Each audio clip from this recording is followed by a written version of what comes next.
Hello, folks. How you all doing today? Now, I'd like to talk to you all about sort of a delicate subject.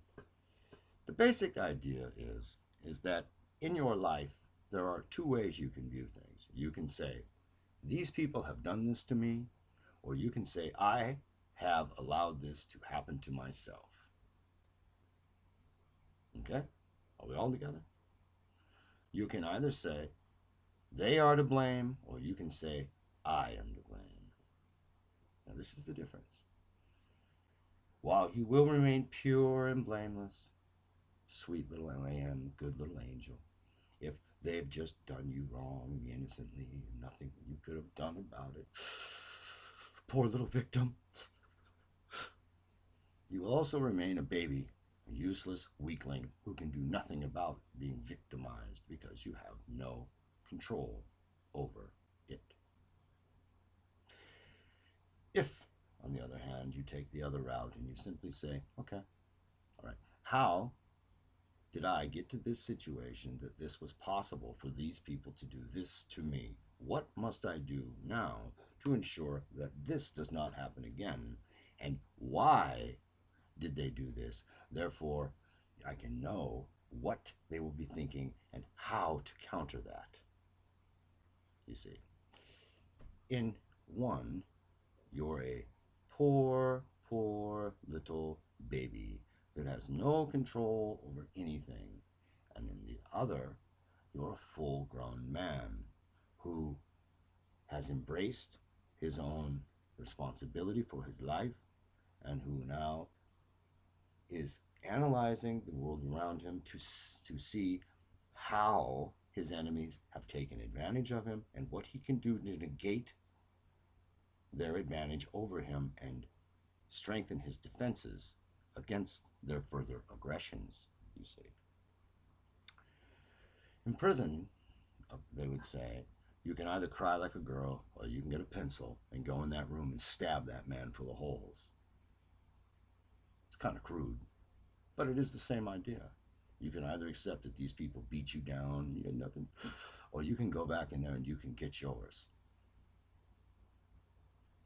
Now, in the real world, it's not good, of course, to put pencils in people, and you shouldn't have to because, frankly, no one should have to live with those barbaric colored savages that they have in the prisons. They should just fall through a hole, those savages, and that'd be easier. But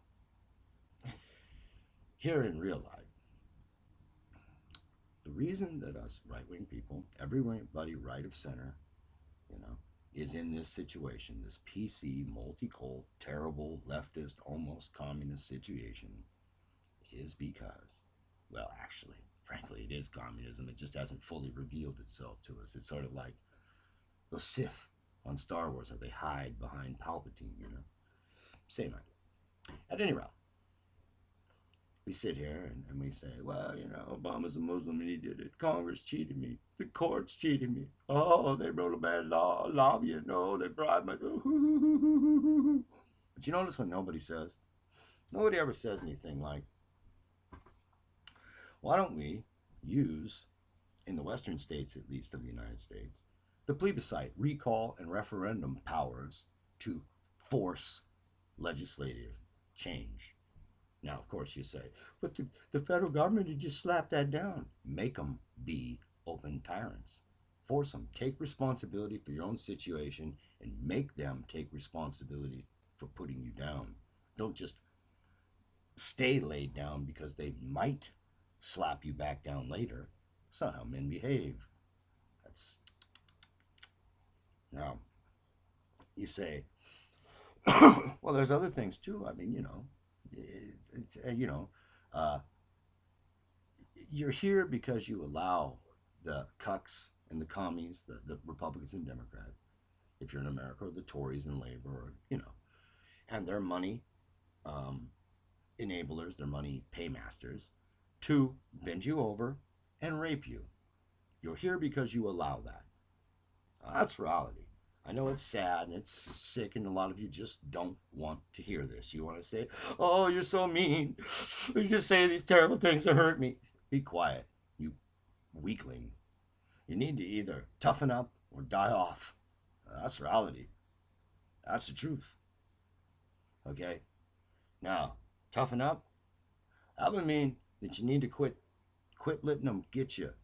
Pay attention when they're coming. Like when the cucks, the GOP, try to pretend like they're your friends. They're just trying to trick you into open the door so the other two can bum rush you. Stupid. So, you know, it would just help if you all that didn't like this system, that didn't like multicultural, that don't like tolerance, that don't like mass immigration, that really don't want to have politically correct communism shoved down your throat, shoved down your children's throat, have your children turned into little race mixing, egalitarian commies. If you're against all that, then perhaps not caring about what the cucks say, not caring about what the commies do, but focusing on the money bags, the credit power, the currency power, the moolah that backfunds all of this would be your smartest move. Because if you knock down that money power, the other two punks fade away. It's just like when a pack comes at you. If you knock down the biggest bully, the other two punks will usually just blow off. You go for the leader of the pack. And in this case, that's the credit power. So, to keep up with this line of thought, you can either be passive and use their banks and fund their credit power against yourself, or be an active bunch of men and work together, band together, work really hard, create your own credit unions, fund yourself and starve them dry, and then pay for your own party that isn't either one of these two rapist punks, so that you can actually fight back effectively against the three of those rapist punks. Now, to me, this whole using the Credit Union Act and credit union systems in Western Europe has the same thing to fund yourself and take responsibility for your own fecundary future seems like the number one first step y'all could do into walking again like men. Okay, then you could use that money, loan it back to yourself on a business basis, and recreate paying business concerns, small mines, small factories, foodstuffs, clothes, cottage industries, that sort of thing. If you were keen, you could make products that could be marketed to the exact yuppies and elite people in the cities across the world that hate crackers like you, and fund yourself from your enemies. So at the same time, you could starve the beast, supply yourself, be free of these two parties, and have their elitist people around the world pay you money. You could get them interested in you, like John the Savage say in Brave New World, and make them pay, while you took responsibility for your own life and were turning around the situation from being their entertainment to being their imperator, from being their amusement to being their ascendant heron folk. You see, since in the end, the difference between they did this to me and I take responsibility is the difference between the ruled and the ruler, between the base and the noble, between the proud and the honorable, and the weak and the miserable. And it's like that. You understand? It's as simple as this. You can either sit forever and cry, oh, they cheated me, they took my constitution. Or you could do what men did 200 and some odd years ago, meet and write up your own constitution. You could have your very own little paper baby. Well, imagine that. Well, what an idea, huh? What an idea. Now, and it goes on and on with the rest. The fringe far right movement with their nobody will let me, the media always stops me. The media stops you, people, from writing essays. The media stops you from writing real, hard-hitting informational pieces that get to the gut of majority white America. It does? Really? I don't know how that works, because it doesn't seem to be any great filter stopping me from saying what I want, and people that hear it tend to seem to like what I'm saying. So maybe if you all changed what you talked about and took responsibility for your own failure rather than blaming others, that is the majority of Americans, white Americans in particular, for your social ineptness, perhaps they would respond better than you. You see, um, I guess the difference, folks, is that while I have many faults, you know, I try not to say you don't respond well to me because you're blah blah blah. No, you probably don't respond well to me because I have failed to carry my case. I have failed to present what I've done. I didn't do what I had to do correctly, and thus, of course, you didn't fall into line correctly. Well, duh, you know. Only a fool would expect to do something wrong and get the correct results. You see, much like only a baby expects not to take responsibility and get the rewards for success.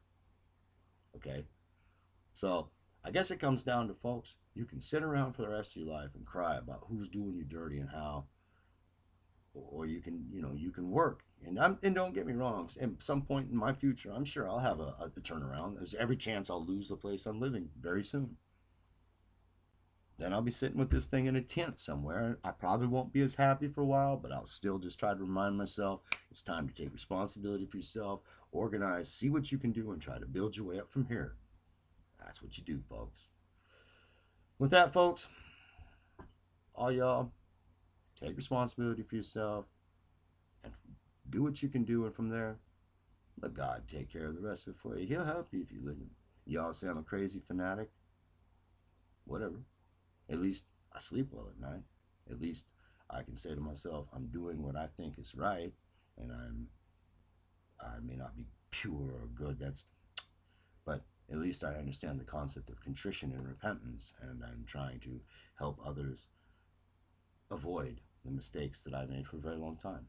So the basic idea is claim, don't blame, reframe, claim it, reframe it, and make it how you want.